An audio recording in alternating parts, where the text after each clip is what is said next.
Halo masyarakat dimanapun Anda berada, bagaimana keadaan kalian? Di video kali ini saya akan bercerita tentang perjuangan seorang ayah mencari anak gadisnya yang hilang melalui jejak digital. Internet seakan telah menjadi dunia kedua bagi manusia, bahkan setengah dari kehidupan nyata manusia dihabiskan di internet, mulai dari berkomunikasi, transaksi, mencari hiburan, informasi, ngeslot, atau sekedar mandi lumpur demi mendapat follower di TikTok. Tentu salah satu film trailer terbaik yang diproduksi tahun 2018 ini masih sangat relate dengan situasi dan kondisi sekarang, dimana makin kesini kita seolah tak bisa lepas dari yang namanya gadget dan internet dalam kehidupan sehari-hari. Selamat datang di Mr. B dalam konten beresiko tinggi, dan inilah pencarian. Let's go!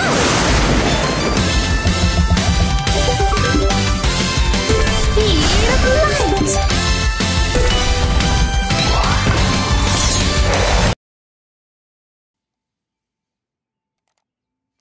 Film dibuka dengan montase foto dan video yang menunjukkan kehidupan keluarga Kim dan Pam. Mereka memiliki seorang putri bernama Margot yang tumbuh besar dengan cukup bahagia. Margot tertarik bermain piano sejak usia muda.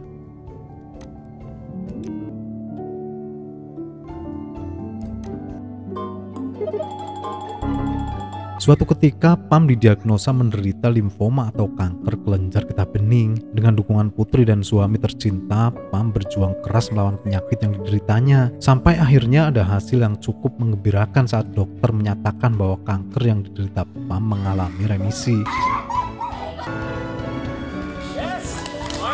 Tapi takdir berkata lain. Tak lama berselang, penyakit Pam kembali kambuh. Sampai akhirnya dia meninggal pada tahun 2015 saat Margot mulai menginjak bangku SMA.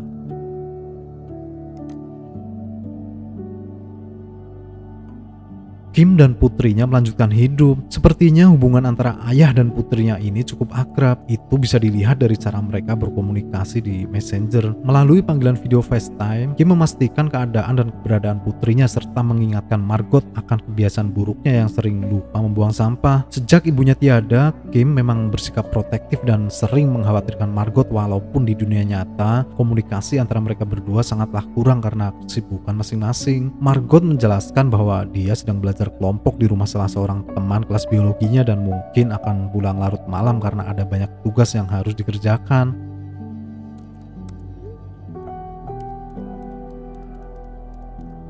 Kim kemudian berbicara dengan adiknya yang bernama Peter, di mana ia sedang mencoba membuat resep gumbo yang biasa dibuat oleh Pam. Kim terlihat tidak suka saat melihat cimeng yang Peter simpan dalam toples. Dia menegur adiknya itu agar tidak terlalu banyak nyimeng karena itu tidak baik.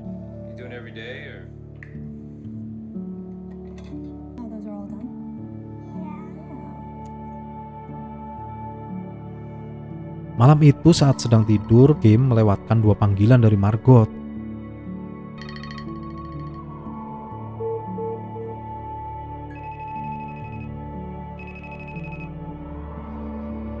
Pagi harinya sekitar jam 7 sebelum berangkat kerja, Kim mencoba melakukan panggilan video dan seluler tapi tak ada jawaban. Kim kemudian meninggalkan pesan suara dan mengambil foto untuk mengingatkan Margot yang lagi-lagi lupa buang sampah. Kim berpikir mungkin Margot sudah berangkat ke sekolah. Di kantor, Kim terus mengirim messenger pada Margot tapi belum juga ada balasan dari putrinya. Kim kembali meninggalkan pesan suara dan menanyakan kenapa Margot tidak membawa laptopnya ke sekolah. Sore harinya setelah selesai bekerja, Kim menghubungi guru musik Margot karena sekarang adalah hari Jumat, di mana itu adalah jadwal les piano Margot. Tapi guru les piano itu justru merasa bingung karena ternyata Margot Kim sudah berhenti les piano sejak 6 bulan yang lalu. Tentu hal ini membuat Kim terkejut karena ia selalu memberikan jatah uang les piano pada Margot. Dikemanakan uangnya selama ini? Semakin khawatir, Kim mencoba menghubungi pihak sekolah Margot dan ternyata Margot bolos sekolah hari ini. Hal yang hampir tak pernah Margot lakukan sebelumnya. Lewat Messenger, Kim membicarakan hal ini dengan Peter untuk meminta pendapatnya. Sebelum bertindak lebih jauh, Peter menyarankan kakaknya Kim untuk menghubungi teman-teman Margot. Tapi sialnya, Kim tak mengenal satu pun dari teman-teman putrinya. Kim melakukan investigasi dimulai dari akun Instagram, Twitter, dan Facebook, tapi tak ada petunjuk karena semua akun sosmed Margot di private. Dari user akun milik Pam, Kim mendapati nomor salah satu teman arisan Pam di mana anaknya yang bernama Ishak adalah teman Margot semasa kecil. Ibu Ishak menjelaskan bahwa anaknya sedang berkemah ke Gunung Psagi. Mereka pun berasumsi kalau kemungkinan besar Margot ikut naik gunung bersama Ishak dan teman-temannya. Itu membuat Kim merasa sedikit lega. Everything is great. Margot and I.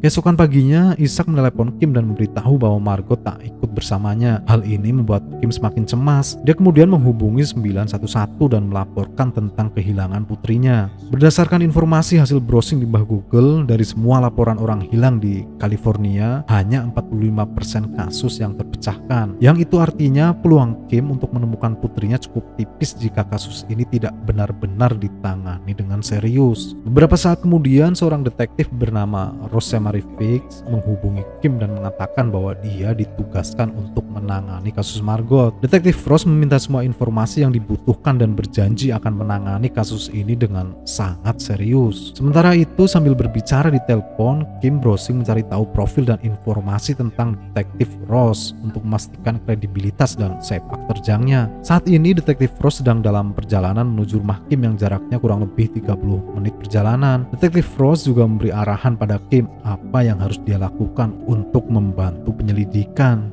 Tak sengaja, Kim melihat sebuah foto yang dia ambil dan menyadari bahwa MacBook milik Margot tidak dibawa. Ia pun segera membukanya, berharap mendapat sebuah petunjuk dari MacBook putrinya itu. Dia mencoba mengakses akun Facebook Margot, tapi sial, dia tak tahu kata sandinya. Beruntung Gmail recovery yang digunakan adalah Gmail milik Pam, di mana kata sandinya adalah tanggal lahir Margot, sehingga Kim bisa melakukan verifikasi email untuk membuat kata sandi baru. Setelah berhasil masuk ke akun FB Margot, Kim mulai membuat bagan daftar teman-teman putrinya di FB dan mulai melakukan investigasi mandiri dengan mengumpulkan informasi dari teman-teman Margot di Facebook. Detektif Frost telah sampai di kediaman Kim. Dia meminta Kim untuk memberitahu semua data yang Kim dapatkan yang sekiranya bisa membantu penyelidikan. Kim terus mencari informasi dan menanyai satu persatu teman Margot, tapi nyatanya tak ada satupun dari mereka yang benar-benar mengenal atau akrab dengan Margot. Mereka mengatakan bahwa Margot pendiam dan penyendiri, jadi tak banyak yang mereka tahu tentang Margot. Bahkan Ishak juga mengatakan bahwa ia mengajak Margot ke gunung karena disuruh ibunya, walaupun Margot tidak menanggapi ajakan itu. Kim terus menyelam membuka satu persatu folder berharap ada sebuah petunjuk di sana. Kim mendapati daftar teman-teman Margot di kelompok belajar biologi, di mana seperti yang kita ketahui, Margot mengerjakan tugas kelompok bersama mereka di malam terakhir sebelum Margot menghilang. Kim berhasil mendapat kontak salah satu temannya yang bernama Abigail Nielsen, di mana di rumahnya lah mereka belajar kelompok malam itu. Tapi berdasarkan keterangan Nielsen, mereka cuma mengerjakan tugas sampai jam 9. Bahkan Margot pulang lebih awal. Saat Kim bertanya apa Margot bercerita sesuatu atau mungkin mengatakan kemana dia akan pergi, Nielsen sama sekali tak tahu. Gadis kribo itu mengaku bahwa dia tak terlalu akrab dengan Margot. Bahkan ia mengajak Margot di kelompok biologinya lebih karena memanfaatkan Margot supaya Nielsen bisa masuk ke kampus unggulan, karena Margot terbilang siswi yang cukup pandai di sekolah. Satu hal yang Nielsen tahu, Margot sering membuka situs bernama Tumblr. Kim pun segera mencari tahu situs Tumblr yang disebutkan Nielsen, di mana kebetulan akun Margot belum terlogout. Dia melihat beberapa foto pribadi Margot yang diupload di situs itu dari waktu ke waktu, di mana salah satunya memperlihatkan Margot yang sedang berada di sebuah danau. Tak lama berselang, detektif Frost mengirim video CCTV di mana mobil Margot terakhir kali terlihat mulai dari pom bensin kemudian menuju ke luar kota. Itu terasa sedikit aneh karena sepengetahuan Kim, Margot bukan tipe anak yang suka keluyuran berkendara sendirian, apalagi tanpa izin orang tuanya. Kim melanjutkan investigasi dengan login ke akun banking Margot. Pria parubaya itu kembali menemukan kejanggalan saat mengetahui bahwa semua uang les piano yang Kim berikan pada putrinya selama ini ternyata Margot setorkan ke rekeningnya sendiri setiap minggunya. Kim bertanya-tanya untuk apa semua uang itu. Dari histori transaksi, Kim juga bisa mengetahui bahwa 6 hari yang lalu Margot melakukan transfer sebesar $2.500 ke sebuah akun pembayaran bernama Venmo. Tapi sayangnya akun itu sudah nonaktif sehingga Kim tidak bisa melacak siapa pemiliknya. Kim melanjutkan investigasi ke akun IG Margot. Dia mendapati satu akun bernama Derek Ellis yang selalu nge-like postingan Margot. Dia mendapat kontak Alice via website berbayar. Karena patut dicurigai, Kim menelepon dan meminta Derek mengatakan di mana ia berada saat malam Margot menghilang. Derek mengatakan dia tak tahu tentang hilangnya Margot karena malam itu dia sedang berada di konser dangdut koplo. Were you the night my daughter went missing?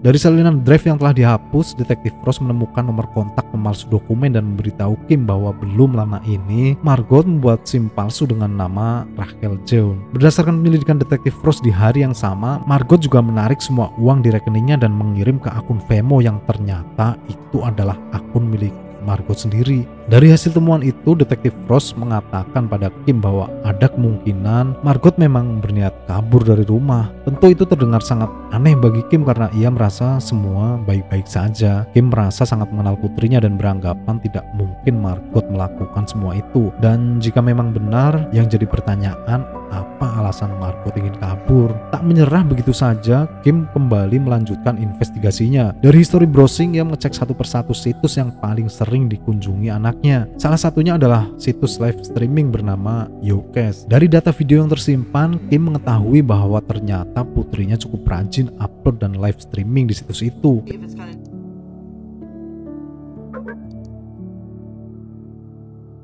Dari sekian banyak video yang Margot upload, ada satu akun bernama Fish and Chip yang selalu aktif berkomentar dan berinteraksi dengan Margot saat live streaming. Dia mengaku bernama Hannah dan berumur 20 tahun. Margot merasa sedikit heran karena Hannah tahu banyak hal tentang Margot, termasuk kesukaannya pada karakter Pokemon. Mereka saling bercerita tentang hidup masing-masing. Hannah mengatakan bahwa saat ini dia bekerja keras untuk membiayai pengobatan ibunya yang divonis menderita kanker. Margot juga bercerita bagaimana ia merasa sangat kehilangan ibunya yang meninggal karena sakit yang sama. Kim memberitahu hal ini pada Detektif Frost, tapi berdasarkan penyelidikan Detektif Frost dan tim khususnya, tak satu pun dari pengguna Yocast yang berinteraksi dengan Margot ada keterkaitan dengan kasus ini. Frost sudah memeriksa semuanya. Bahkan pemilik akun Fish and Chip, dia bekerja di sebuah restoran yang berjarak kurang lebih 10 mil. Frost mengaku sudah bertemu dengannya, berikut manajernya, dan mengkonfirmasi bahwa berdasarkan rekaman CCTV, hari di mana Margot menghilang, Hannah atau Fish and Chip sedang bekerja di sana. Ini cukup membingungkan. Kim mulai menyadari bahwa ia sama sekali tidak mengenal putrinya dengan baik selama ini. Seperti menggiring opini, Detektif Frost bercerita bahwa beberapa tahun yang lalu, seorang tetangga menggedor pintu rumahnya dan meminta uang $25 yang dicuri oleh Robert, putranya. Rose tak paham apa yang dimaksud tetangganya itu. Awalnya Rose tidak percaya karena itu tidak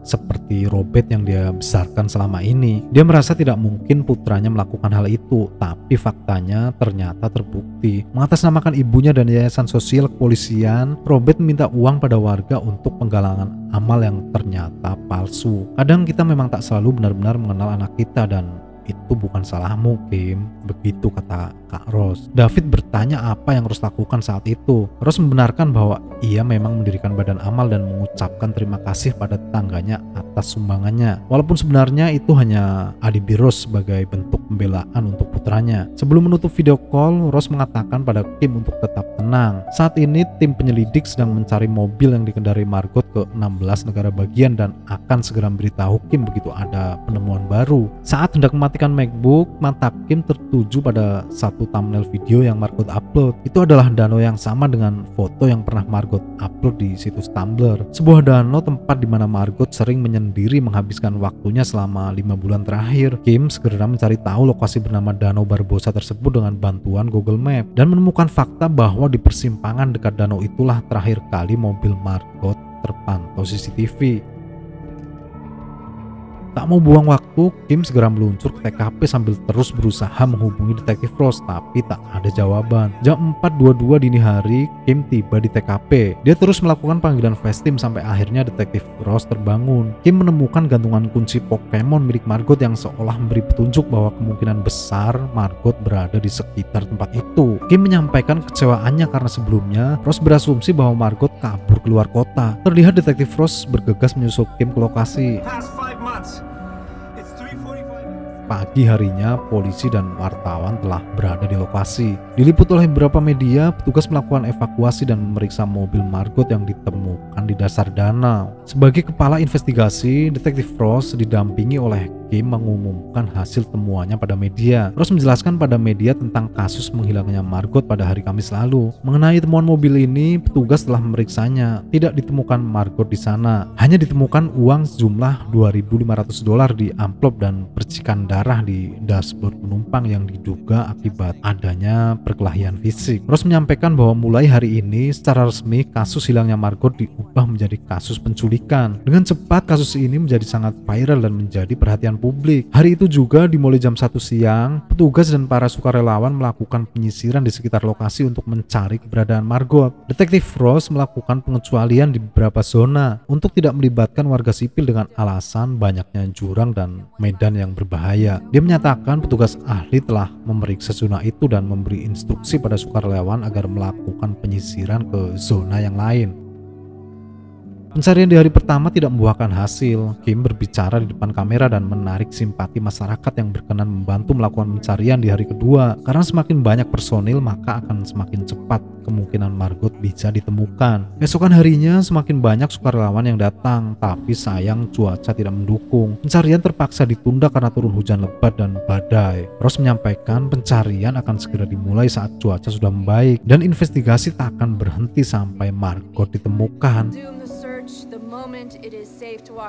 Seketika kasus Margot menjadi trending 1 di Twitter dan medsos lainnya dengan hashtag Find Margot. Meski demikian, tidak semua orang menaruh simpati pada Kim. Mulai muncul asumsi liar netizen. Tak sedikit yang justru menyalahkan Kim atas kejadian ini. Ia dicap sebagai seorang ayah yang gagal. Beberapa berasumsi bahwa hal ini terjadi akibat kondisi dalam rumah yang tidak baik. Sementara itu, teman-teman sekolah Margot yang awalnya mengaku tidak mengenal Margot, tiba-tiba membuat statement, mencari panggung dan menebar simpati seolah-olah mereka adalah sahabat si paling peduli pada Margot.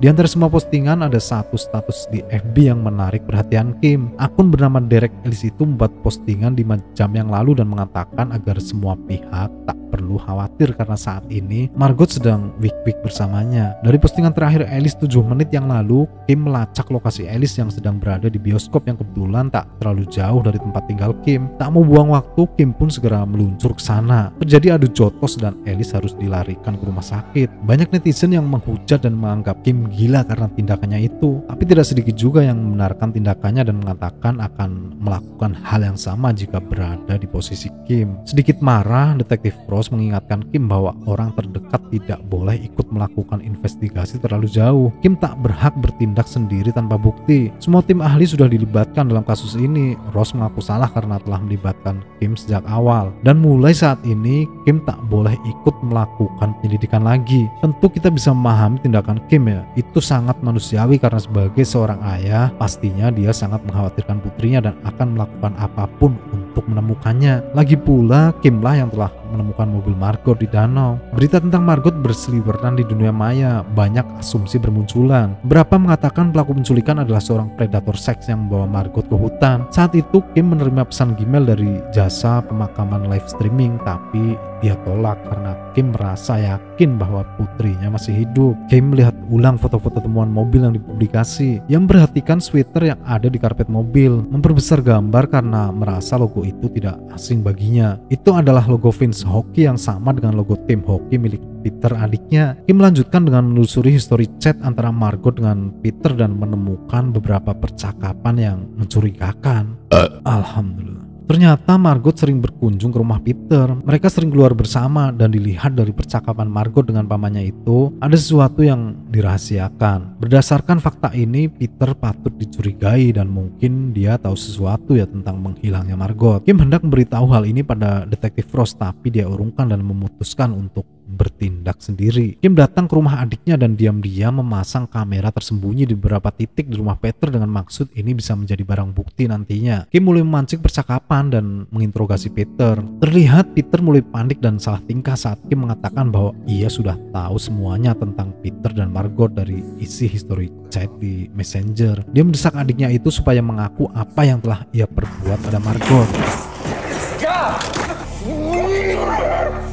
What are you doing? Tak mau terjadi keributan, akhirnya Peter mengaku. Peter menceritakan setelah acara tahun baru beberapa bulan yang lalu, Margot menemukan ganja milik Peter. Margot mencobanya karena merasa enak. Margot akhirnya ketagihan giting dan itu terus berlanjut. Peter dan Margot hanya sering teler bersama, tidak lebih. Sebagai seorang paman, Peter mengaku salah karena telah melakukan itu pada keponakannya dan merahasiakannya dari Kim. Tapi ia menganggap ini tidak ada hubungannya dengan hilangnya Margot. Saat teler, Margot banyak bercerita ke Peter tentang galauannya. Dia benci les piano karena setiap kali melihat benda itu dia teringat dengan ibunya. Dia tidak memberitahu ayahnya karena ayahnya tak pernah bertanya. Peter justru menyalahkan Kim karena 2 tahun belakangan Kim tak pernah berbicara pada putrinya dan menanyakan bagaimana keadaannya. Margot merasa Kim tak bisa mengerti perasaannya sejak ibunya tiada.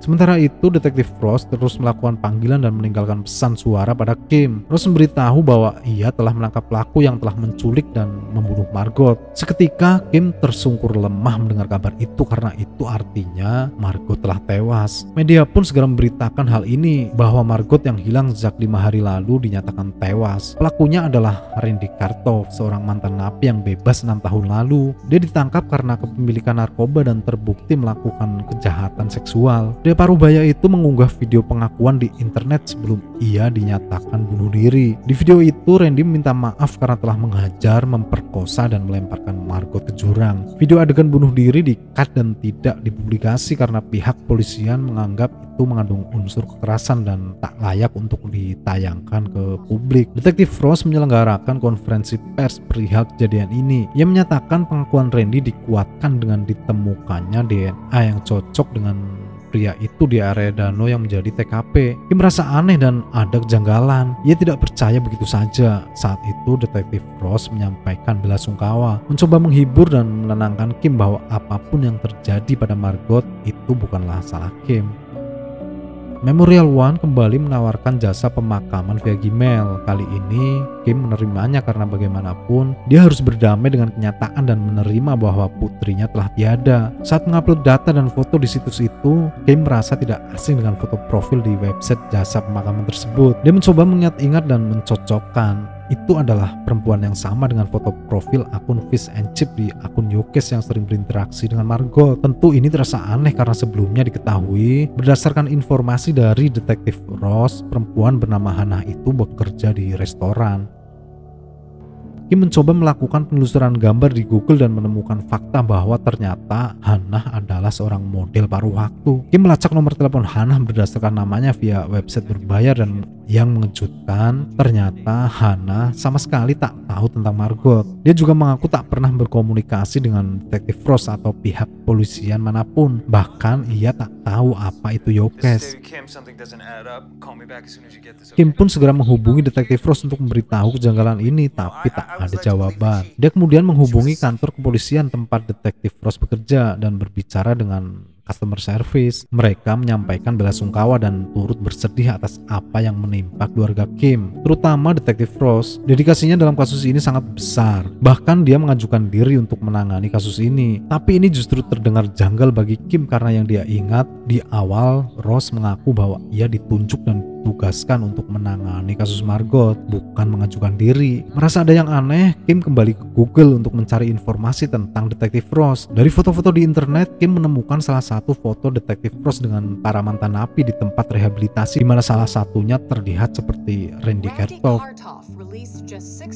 pria yang telah membuat pengakuan sebelum dikabarkan bunuh diri. Kim kemudian membuka situs jasa pemakaman itu di mana live streaming acara doa untuk mendiang Margot sedang diadakan. Terlihat Detektif Ross ikut hadir di sana. Kim kemudian melaporkan hal ini pada polisi dan tak lama kemudian Kim datang dengan beberapa petugas untuk menangkap Detektif Ross.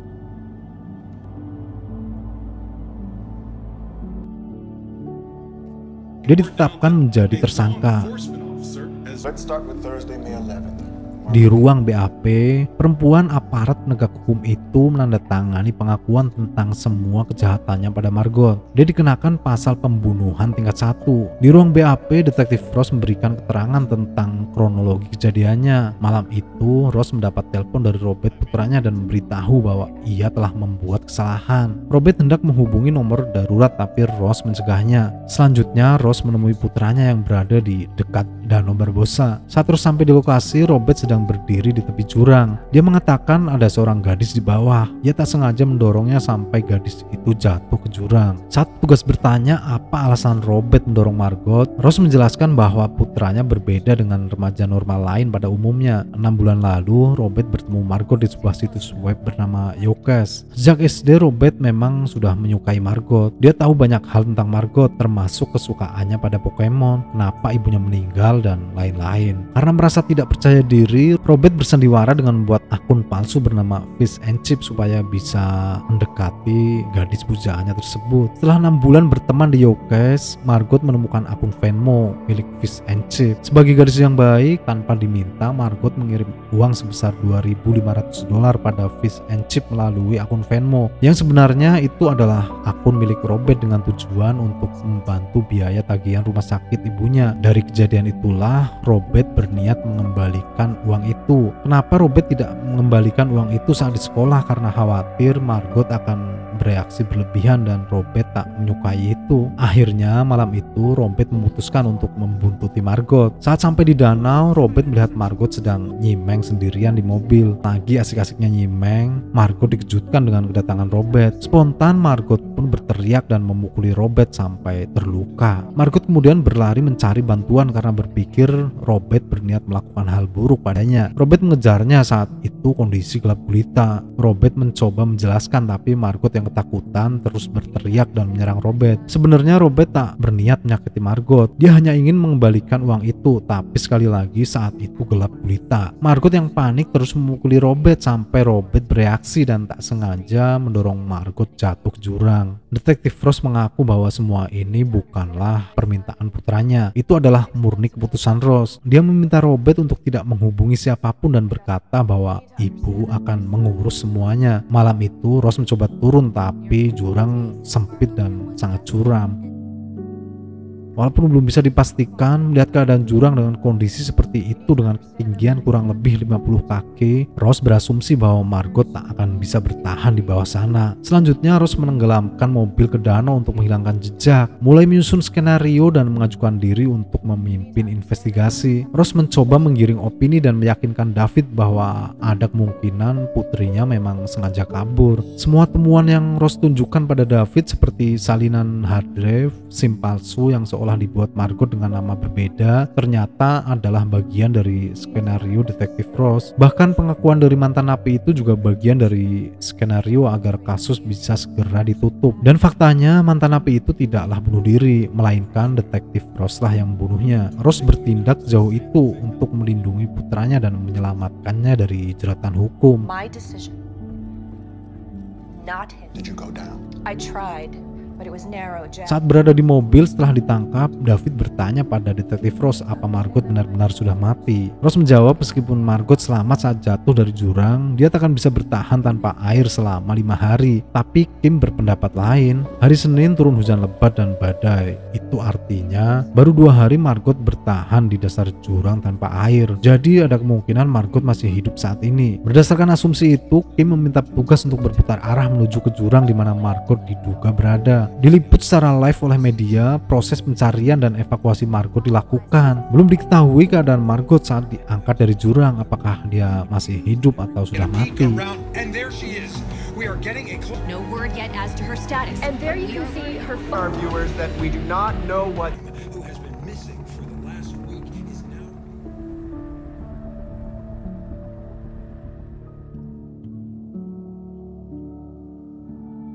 Di akhir scene, kita melihat percakapan antara Kim dan Margot yang sedang membahas tentang les piano di Messenger. Yang itu artinya Margot selamat. Dia tampak bahagia dan melanjutkan hidup bersama ayahnya. Sejak insiden itu, hubungan dan komunikasi Kim dengan putrinya terjalin jauh lebih baik.